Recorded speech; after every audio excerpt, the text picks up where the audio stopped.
जय शिवराय मित्रांनो, शेतकऱ्याच्या यूट्यूब चॅनलमध्ये आपले स्वागत आहे. तर आपण आज पीक विम्याचा क्लेम करायचा का नाही यावर आपण थोडीशी चर्चा करणार आहोत. तर पीक विम्याचा क्लेम करण्याचा GR यावर्षीचा देवेंद्रजी फडणवीसांचा नाही, पण आपण ज्यांचा सोयाबीन खराब झाला आहे, पाण्याअभावी सुकला आहे किंवा पूर्णपणे रोग पडला आहे, त्यासाठी आपण PMABY हे ॲप आपल्या प्ले स्टोअरवरून डाउनलोड करायचे आणि आपल्या शेतामध्ये जाऊन GPS लोकेशनमध्ये त्याच्यामध्ये तक्रार नोंदवायची आहे. यदा कदाचित उद्या जर देवेंद्र फडणवीस यांनी GR काढला की आपण क्लेम करायला तयार आहोत. शेतकऱ्याचं बरंच नुकसान झालं आहे आणि आज मुंबईमध्ये रविकांत तुपकर यांच्यातर्फे आंदोलन छेडण्यात आलं आहे. तर त्या आंदोलनात जर यश भेटलं तर यश भेटायलाच पाहिजे आणि त्या आंदोलनात जर यश भेटलं तर हा क्लेम तुम्हाला कामाला येऊ शकतो. कारण हा क्लेम तुम्हाला कधी दाखवायचा आहे तर नंतर दाखवायचा आहे. एखाद्या वेळेस तात्पुरती सोयाबीन आपण काढलेली असू शकते. कारण सोयाबीन जर राहिली नाही त्या टायमाला तर आपण नंतर क्लेम करू शकत नाही आणि आपल्या पिकाचा दावा पण आपण करू शकत नाही. त्यासाठी आपण क्लेम करून ठेवायचा किंवा आपल्या मोबाईलमध्ये जिओ टॅगमध्ये फोटो काढायचे. तर ते कॅमेराचं एक वेगळं ॲप असतं, त्या ॲपमध्ये आपण फोटो काढून ठेवायचा आहे. तर फोटो एकदम क्लिअर आला पाहिजे. 4 फोटो काढून ठेवायचे आणि एक 10 सेकंदाचा व्हिडिओ करून ठेवायचा. कारण आपल्याकडे एक प्रूफ असावा की आपलं हे नुकसान खरंच झालेलं आहे. तर प्रधानमंत्री फसल विमा योजना हे ॲप आहे, PMABY म्हणून ॲप आहे.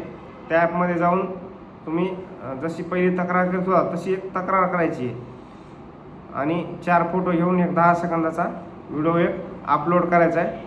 तर तो व्हिडिओ यासाठी करायचा की आपलं पीक आपण काढणी करतो आणि त्यानंतर जर कोणी अधिकारी आले आणि क्लेम करा म्हटले किंवा शासनाचा GR आला की क्लेम करा, तर त्यावेळेस आपण आपल्याकडे पीक अवेलेबल नसणार आहे. त्यासाठी आपण हा क्लेम आपला करून ठेवायचा आहे. शासनाच्या सतर्कतेसाठी शासनाच्या पुढे एक पाऊल आपण ठेवायचे, तेव्हाच आपण त्या स्कीमचा आपण फायदा हा घेऊ शकतो.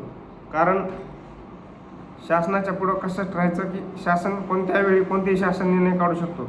आजकाल हे मोर्चे आंदोलन होतात, जसं की आज मुंबईमध्ये रविकांत तुपकरांचं आंदोलन चालू आहे. त्या आंदोलनाला यश हे भेटणारच आहे, भेटो अशी आपण प्रार्थना करू. आणि ते जर आंदोलन यश भेटलं तर नक्कीच क्लेमचा GR शासन हे काढू शकतं. कारण मराठवाड्यामध्ये कुठंच पाऊस नाही आहे, सगळी दुष्काळाची परिस्थिती आहे. एखादी दुष्काळसुद्धा जाहीर करू शकतात आणि दुष्काळ जाहीर करण्यासाठी एखादी त्यांनी क्लेमची जर अट ठेवली तर आपल्या शेतामध्ये पीक हे अवेलेबल पाहिजे. कारण त्यावेळेस आपला फोटो काढायला पण सोयाबीन मिळणार नाही. त्यासाठी कोणाची सोयाबीन जर पाण्याअभावी खराब झाली असेल, पाणी नसल्यामुळं खराब होत असते, त्याच्यामुळं जर ते फोटो काढून ठेवले तर आपल्या ते फोटो कधीही भविष्यामध्ये उपयोगाला येतात. कारण शासन कोणतीही कधीही एक आट काढू शकतं की तुमच्याकडे फोटो आहेत का, GPS लोकेशनमध्ये काढले आहेत का, तुमच्या शेतातील आहेत का, असे शासनातर्फे बरेच प्रश्न विचारल्यानंतर जाऊ शकतात. त्यासाठी आपण हा क्लेम करणं जरुरी आहे. तर आपल्या चॅनलवर आपण शेतकऱ्याची संपूर्णपणे सखोल अशी माहिती देत असतो. तर आपल्याला ही नवीन नवीन माहिती लवकर भेटण्यासाठी आपल्या चॅनलला सबस्क्राईब करा, लाईक करा आणि शेअर करा. तर ही माहिती सर्व शेतकऱ्याला उपयोगी पडेल अशी आपली ही आजची माहिती आहे. सर्वांनी क्लेम करून घ्या.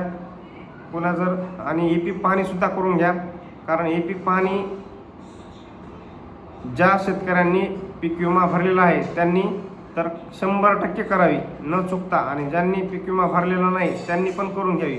कारण देवेंद्र फडणवीस हे कधी कोणत्या अटी शासन देईल शेतकऱ्यासाठी ते काहीच सांगू शकत नाही. फडणवीस हे अभ्यासू मुख्यमंत्री आहेत. अभ्यासू म्हणजे फक्त शेतकऱ्यासाठी. आणि दुसऱ्यांनी व्यापाऱ्यांनी बिझनेसमॅननी कर्ज घेतलं की ते माफ करतात किंवा 25% त्यांच्याकडून पैसे घेतात आणि बाकीचे पैसे माफ करतात. तर शेतकऱ्याला करत नाहीत. काहीतरी भरा तुम्ही, काही हे करा, अशा जाचक अटी ते टाकतात. त्यामुळे त्यांनी ह्या पीक पाणीसुद्धा ही जाचक अट टाकलेली आहे आणि ही जाचक अट आपण त्यांची पूर्ण करायची आहे. मुख्यमंत्र्याच्या पुढे शेतकऱ्यांनी एक पाऊल राहायचं. त्यांच्या नियमाच्या आधी आपण सगळं करून घ्यायचं आणि ज्यांनी पीक विमा भरलेला नाही त्यांनीसुद्धा ही पीक पाणी करून घ्यायची. जर उद्या अनुदान जाहीर झालं तर ते फडणवीस ज्यांनी पीक पाहणी केली त्यांनाच अनुदान देणार आहेत, दुसऱ्याला हे अनुदानातून वगळणार आहेत. तो तिथं ते नियम लागू करू शकतात. कारण 2 वर्षाखाली पण त्यांनी ज्यांची पीक पाणी झाली त्यांनाच हेक्टरी 10,000 रुपये अनुदान दिले होते आणि बाकीचे हे शेतकरी वगळण्यात आले होते. बऱ्याच शेतकऱ्यांचा तोटा झाला होता. हा तोटा न होण्यासाठी आपण पीक पाणी ही लवकरात लवकर आपला जो गावामध्ये सहाय्यक नेमला आहे तलाट्याने त्याच्याकडून ती पीक पाणी लवकरात लवकर करून घ्यायची आहे. माहिती आवडली असेल तर शेअर करा, सबस्क्राईब करा, लाईक करा. धन्यवाद.